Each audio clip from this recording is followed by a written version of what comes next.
Bonjour à tous, j'espère que vous allez bien. Alors bienvenue pour une nouvelle vidéo. Aujourd'hui je vous propose encore une vidéo de grammaire parce que je sais que la dernière vidéo de grammaire que j'ai faite vous a plu, donc on va continuer un petit peu sur les pronoms.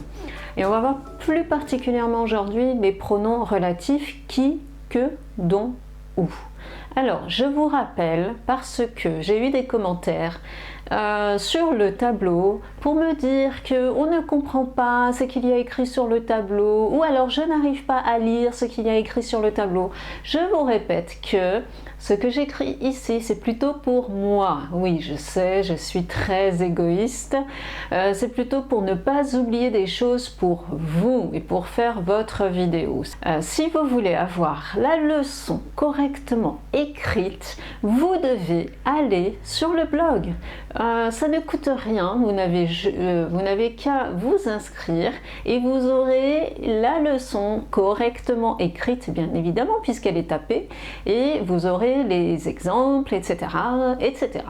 Voilà, donc arrêtez de me dire que vous ne comprenez pas ce que vous voyez au tableau, puisque vous avez la leçon qui est dans le blog.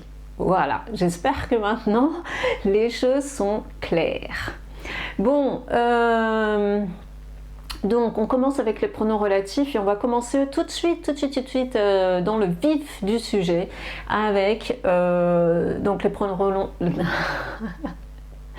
À quoi ça sert? Pourquoi est-ce qu'on va utiliser des pronoms relatifs? Alors un pronom, donc comme je vous l'ai dit, je crois que c'était la semaine dernière, donc le pronom il sert à remplacer un nom.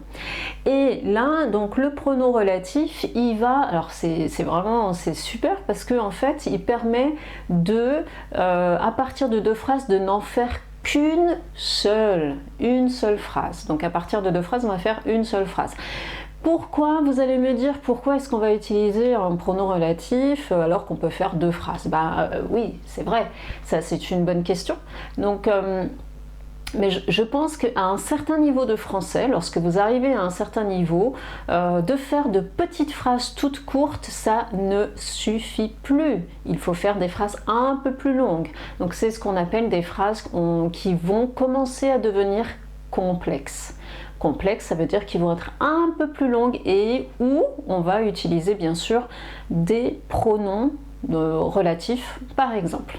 Voilà, donc ça c'est vraiment très très utile. Je vous ai mis un exemple ici, donc je vous lis l'exemple si vous n'arrivez pas à le lire, n'est-ce pas? J'ai rencontré Pierre, il a changé de travail. Donc j'ai rencontré Pierre, ça c'est la première phrase. Il a changé de travail, c'est ma deuxième phrase. Tiens, j'ai envie de ne faire qu'une seule phrase. Je vais utiliser un petit pronom relatif. Alors, j'ai rencontré Pierre qui a changé de travail. Voilà, donc ça me fait une phrase un peu plus longue, ça me fait une phrase un peu plus jolie et ça montre aussi que je commence à maîtriser un peu plus le français avec des pronoms. Voilà. Alors, on va voir plus particulièrement maintenant les pronoms relatifs, donc on va voir le qui. Alors, attention parce que moi, des fois, j'entends souvent l'erreur de nombreuses personnes lorsque je demande alors qu'est-ce que c'est le pronom qui et qu'est-ce que c'est le pronom que, et vous me dites, il y en a beaucoup qui me disent ben qui c'est pour les personnes et que c'est pour les choses. Non, non, non, non, non, non, non, non. Pas du tout, du tout. Vous avez vu ici, qui remplace une personne ou une chose. Donc, qui peut remplacer une personne ou une chose? Ça n'a rien à voir si c'est un être humain ou pas.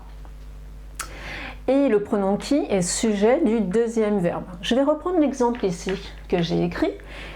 J'ai rencontré Pierre qui a changé de travail. Alors, le qui ici, il remplace Pierre, voilà, donc qui est ici une personne, et donc le qui va être sujet du deuxième verbe, ici. Donc qui est sujet de ce deuxième verbe a changé. C'est pourquoi, donc qui, comme il remplace Pierre, donc a changé est singulier, d'accord? C'est comme la troisième personne du singulier. Voilà. Voilà pour qui, donc c'est assez simple quand même. Ensuite, on va passer au que. Alors, que, c'est un peu plus compliqué. Donc, que va remplacer aussi une personne ou une chose. Mais là, le que n'est pas sujet, il est complément d'objet direct. Je ne vais pas rentrer dans le détail sur le complément d'objet direct et qu'est-ce que c'est un complément d'objet direct. Donc, ça, j'espère que vous savez déjà ce que c'est. Donc, j'ai mis une deuxième phrase d'exemple pour vous. J'ai invité mes amis que je n'avais pas vu depuis longtemps. Le que, il remplace donc les amis. Vous êtes d'accord, j'espère, d'accord? Mes amis ici n'est pas sujet, il est complément. J'ai rencontré qui? Mes amis, donc mes amis est complément. Donc là, que renvoie à mes amis et il est ici complément d'objet direct. Voilà. Ensuite, on va passer au où. Où remplace un lieu ou un complément de temps. Donc un complément de lieu, si vous voulez, si vous préférez, ou un complément de temps. Alors, donc, je vous ai mis deux exemples. Donc, j'habite dans une ville où la vie est chère. Donc, le où ici, il parle de la ville, ici. Et la ville est un lieu. J'habite où? Dans une ville. C'est le lieu. Je suis née le jour où mon frère s'est cassé la jambe. Je suis née quand? Le jour. Donc complément de temps. Où va renvoyer à le jour. Et comme le jour est complément de temps, où sera aussi complément de temps. Voilà. J'espère que c'est clair tout ça. Si vous avez des difficultés sur la notion de complément, complément d'objet direct par exemple, complément de temps, complément de lieu, bien, allez voir une leçon d'abord avant de regarder cette vidéo. Allez d'abord voir une leçon sur ce que c'est, donc un complément d'objet direct, complément de lieu, complément de temps, hein, je vous conseille. Alors, des choses importantes à préciser sur le qui et le que. Qui et que peuvent remplacer un pronom tonique. Vous savez les pronoms toniques, moi, toi, etc. Par exemple, donc c'est moi qui ai fait, par exemple, cette vidéo. Donc là, le qui, il renvoie à moi. Et ici, le verbe là, il va donc s'accorder avec le moi. Moi, c'est je. Donc, je vais utiliser la conjugaison de la première personne du singulier. Une chose encore importante à préciser sur le qui et le que. Alors, le que peut, alors ce n'est pas noté ici parce que je n'ai plus de place, mais le que peut se contracter. Ça veut dire que quand j'ai que devant une voyelle ou devant un H muet, je vais enlever le E et je vais mettre l'apostrophe. Attention, le qui ne se contracte jamais, même s'il est devant un mot qui commence par une voyelle ou un H muet. On ne va jamais contracter le qui, parce que sinon, de toute façon, on ne peut pas faire la différence entre le qui et le que dans ce cas-là. Voilà, donc le qui ne se contracte jamais et le que se contracte devant les voyelles ou un H muet. Bon, j'espère que ça va pour tout ça. Maintenant, ce que je vous propose, c'est de changer mon tableau et de vous mettre des exemples pour le dont, pour le pronom relatif dont. Donc, à tout de suite.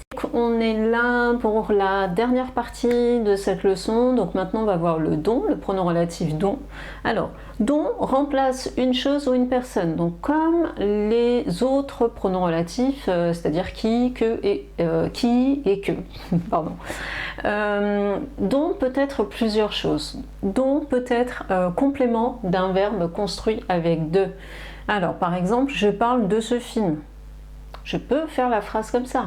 Si j'ai envie d'utiliser un pronom relatif, je vais dire, puisque ici mon verbe c'est parler de, je vais dire c'est le film dont je parle. Alors quels sont les verbes construits avec de? Parce que c'est vrai que il faut quand même les connaître. Je vais vous en donner quelques-uns, donc il n'y a pas tout, hein.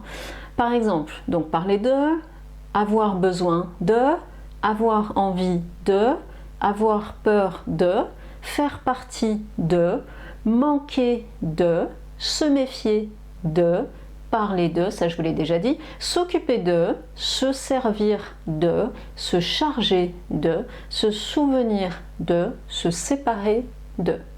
Voilà, ça c'est, la liste n'est pas complète, c'est un exemple de verbes qui sont construits avec de. Dont peut aussi être complément d'un adjectif construit avec de. Je suis responsable de ce travail, ou alors c'est le travail dont je suis responsable. Alors là aussi, il y a une petite liste qui n'est pas complète d'adjectifs qu'on va utiliser avec de, amoureux de, content de, enchanté de, fier de, heureux ou malheureux de, proche de, responsable je vous l'ai déjà dit, satisfait de et sûr de. Dont enfin peut être complément d'un nom construit avec de. J'ai un ami, la femme de cet ami est ingénieure. Si je veux faire une phrase un peu plus longue, une seule phrase plus longue et mieux construite, j'ai un ami dont la femme est ingénieure.